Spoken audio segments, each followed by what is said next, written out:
Sobre o vídeo de hoje, eu queria mostrar linhas das quais provam que o Yukimiya provavelmente seria eliminado do Blue Lock, tá ligado? Sua forma como jogador e todos seus traços demonstrados na história talvez possam evidenciar o quanto sua carreira estava destinada ao fracasso, mas o Izagi veio e o salvou de perder tudo. E por isso, se você também for novo por aqui e puder deixar o like e se inscrever, eu fico grato. Ok, pessoal, antes de discernirmos qualquer coisa entre nossos gostos pessoais, eu queria primeiro comentar sobre como em Blue Lock sempre houve algo que pra mim fez a obra ser muito melhor: o desespero e a falha. Isso não deve ser segredo pra ninguém, mas o erro sempre é o predecessor do acerto. Até que o meu primeiro vídeo no YouTube tivesse um comentário dizendo que gostou do que eu tinha feito e ia me acompanhar, foram necessários mais de 4 anos para eu me sentir confortável e poder vir e dizer: isso que eu fiz realmente, o pessoal que tá comentando estão falando de forma genuína, sabe? Não era um amigo meu que eu tinha pedido pra passar lá, nem alguém em busca de pedir um inscrito pro seu canal. Era alguém que gostou e cada vez mais eu vi isso se repetindo. O nome das contas de desconhecidos começaram a se tornar memoráveis. Quando você olha pra como as falhas que estão presentes por toda a nossa história como humanidade fazem nós sermos quem somos, é que acontece a desassociação com muitas histórias de mangá. Não que isso seja um problema, eu amo ver o Luffy esticando o braço e afundando a cara dos inimigos no chão, mas o ponto é que quando trazemos para o gênero de esporte, algo que particularmente eu gosto, nós vemos às vezes muito, ou às vezes pouco. De primeira, o fandom de Aonuashi não queria aceitar que o ano deles foi tomado por Blue Lock, e sinceramente eu compreendo as desculpas de que Blue Lock é de poderzinho, não é realista, mas por mais que realmente não fosse, coisas como a falha e o desespero existem. E é isso que faz cada um dos personagens crescerem na obra e ganharem importância. Seja com o Nico sendo derrotado pelo Izagi e virando ali o goleador para poder passar a primeira seleção, ou seja, por exemplo, com o Kunigami não sendo escolhido por ninguém, mesmo jogando bem e voltando com ódio no coração. O fato é que Blue Lock, mesmo sendo meio shonenzado, como dizem, tem efeitos e etc., ainda assim consegue transmitir. E no final, é isso o que pra mim fez a obra se tornar uma das minhas favoritas nos dias atuais. Eu sei que quando vemos o Izagi marcar aquele gol que esperamos há 20 capítulos, é super B10, mas pra mim, pelo menos, é super B10 justamente por vermos ele sendo xingado, tendo sido fraco, chorando lá no passado. Toda a ação gera uma reação, e isso existe em todo o universo de Blue Lock com quase todos os jogadores. Por exemplo, quando o Ego aparece, eu sei que eu posso esperar uma grandiosíssima explicação dos acontecimentos. Quando o Izagi aparece, eu sei que ele vai começar a quebrar a cabeça interpretando tudo que está acontecendo ao seu redor. E eu sei disso, pois a obra conseguiu me agradar a ponto de eu me lembrar das características de cada um dos personagens principais. Lembrar da história, dos seus motivos, e por isso, com o Yukimiya, o negócio não é diferente. E por isso hoje eu decidi analisá-lo,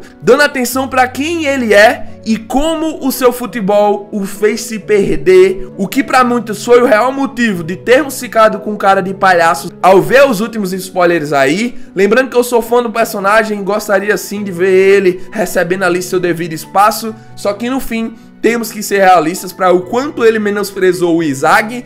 E, bem, essa assistência foi realmente um pouco surpreendente. Para analisarmos o Yukimiya dos dias de hoje, precisamos voltar um pouquinho para o pós-partida Barça versus Bayern. Todos estavam discutindo em paralelo aos acontecimentos e às ofertas que foram dadas, principalmente ao Izagi. Até o Reich, que é como é, acabou reconhecendo o quanto o Izagi tinha sido incrível. Entretanto, todavia, o Yukimiya, o senhor bonitão, se intrometeu e disse que não. Eu quero que você que está assistindo esse vídeo comente agora o que tu acha do Yukimiya. E logo após essa parte que vem agora no vídeo, leia essa mesma opinião que foi dada. Caso tu não queira fazer isso, tá tudo bem. Só que a partir desse momento, ouça com atenção os comentários do próprio personagem e tente enxergar cada palavra que sai da boca dele como sendo dita pra ele mesmo, não por ele. Imagine que, tipo, o que ele tá falando agora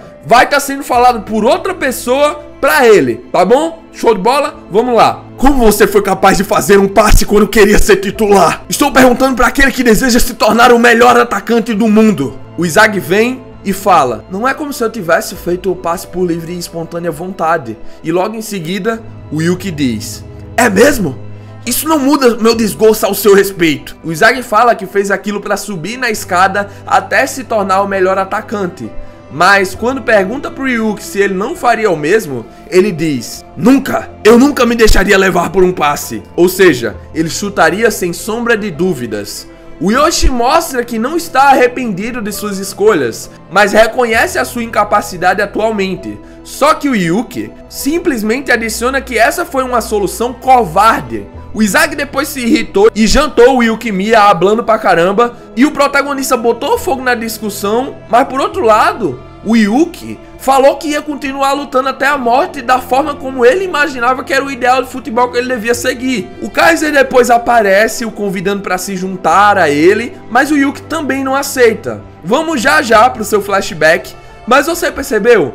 O Yuki a todo tempo nutria uma raiva fervorosa em suas palavras por o Inzaghi simplesmente ter feito um passe. Fazendo aquilo que eu disse, tu provavelmente deve ter percebido que as palavras dele parecem não fazer o menor sentido, porque mesmo com o Inzaghi ali concordando e aceitando, ele continua alfinetando o cara, tá ligado? Eu pedi pra que você olhasse dessa forma, por causa que se tu parar e refletir, tu acaba percebendo que quem ali tá falando não é o Yuki Miya, e sim o seu ego. Se o Yuki estivesse na situação do Inzaghi, ele chutaria sem pensar duas vezes. Porque não chutar e, por exemplo, passar a bola significaria para ele chances de não se tornar titular.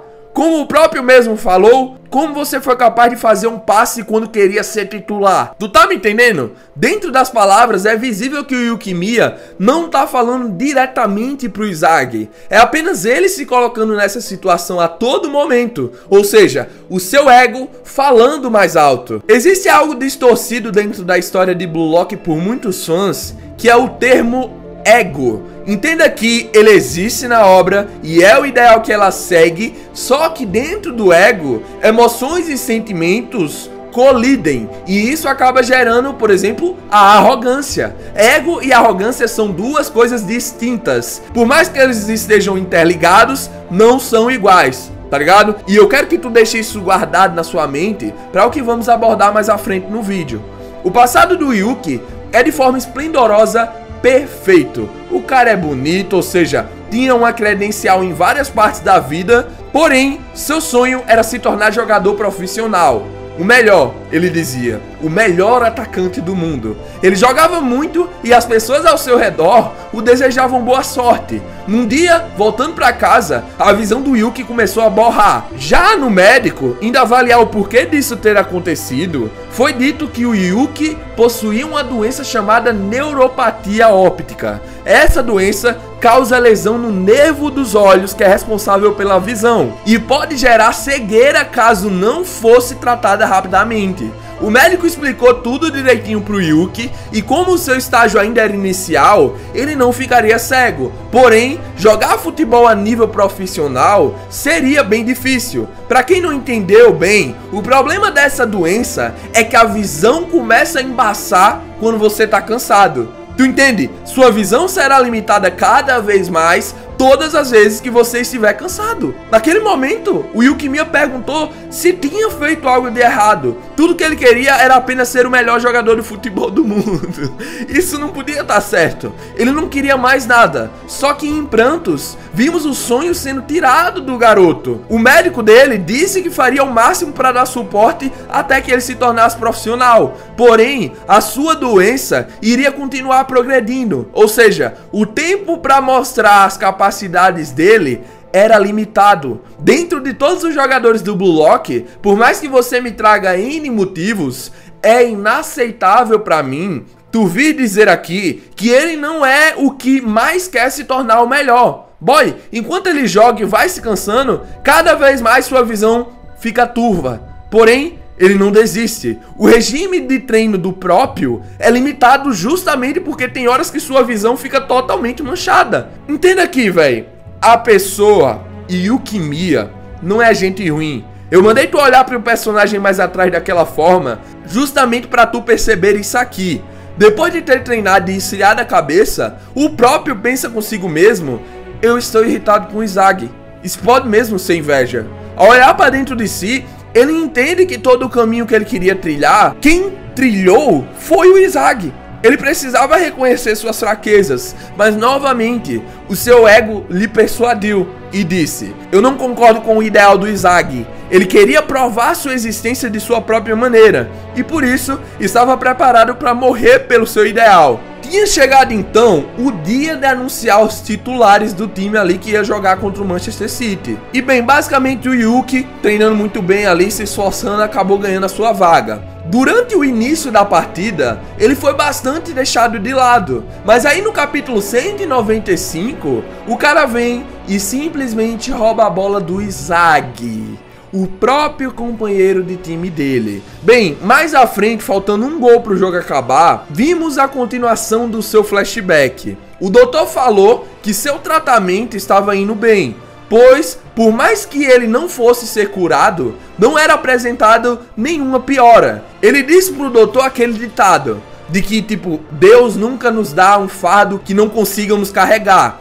E o trouxe consigo para essa jogada. Ele chutou de uma forma linda, mas muito linda mesmo, só que, boy, o Prince chegou e matou o golaço, tirando a bola para escanteio. Mais à frente, o Ego nos explicou que foi melhor o Yuki ter perdido esse gol, por causa que se tivesse feito, teria sido pura sorte. E foi aí que o nosso grandioso técnico disse que o Yuki se superestimava demais. Confiança e delírio eram duas coisas completamente diferentes. O que o imbecil dele tinha feito foi simplesmente dar vida a uma fantasia onde ele fosse o maldito herói. Só que o sucesso não vem para pessoas que se cegam com essas fantasias. O Izagi ficou puto inicialmente pelo Yuki ter feito aquilo, mas vendo o rosto desamparado dele, ele apenas parou de criticar e o chamou ali para juntos combinarem e fazerem o gol, tá ligado? Tipo, bora jogar junto, tu me dá uma assistência, eu faço gol, tal. É a melhor oportunidade, é a melhor situação pra nós dois.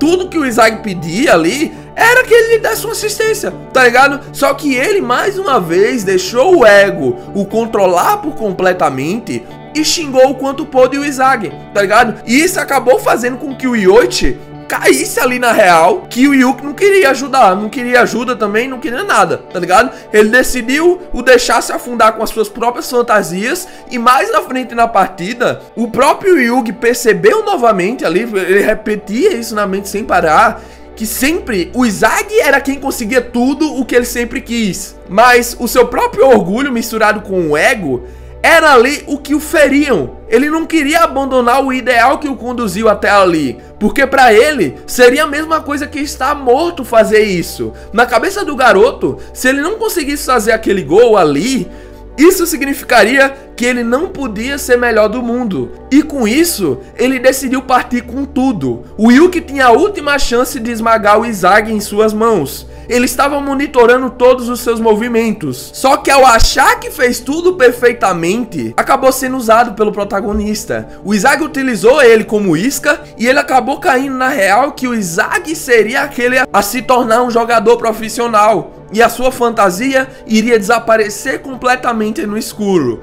sendo assim esquecida para sempre. Olha, nesses spoilers que saíram, o que acaba acontecendo é que o Izagi faz uma assistência pro Yuki. Dividiu muitas opiniões e num dos vídeos passados eu já falei sobre isso, mas bem, o ponto é que como jogador, ao ser perguntado pelo Noah, o seu mestre, o que queria, o Izagi disse: destruir o Kaiser. Não era fazer gol. E bem, o papel foi cumprido nesse último capítulo. Não só de uma forma um pouco fora da curva, já que decepcionou muitos, mas também salvando a carreira de um jogador.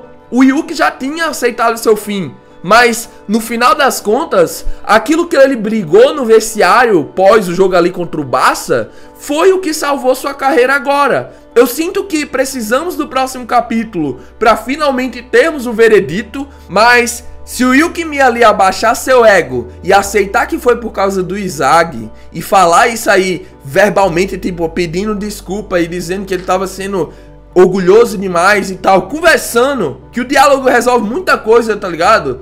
Pra mim, ele subirá demais como personagem, assim, pelo menos naquilo que se diz em respeito a meu gosto. Além de que, véi, o trio Corona, Ilkay Mia e Inzaghi farão uma destruição massiva. O Inzaghi não fez gol, mas pra mim foi a melhor atuação que um jogador já fez em todo o Blue Lock. Eu vou falar mais sobre isso em outro vídeo, mas boy, o cara salvou o Ilkay Mia, queira tu ou não. Manda aí a sua opinião e vamos discutir sobre. Muito obrigado pelo apoio, pessoal. Aquele abraço, valeu, falou e tchau.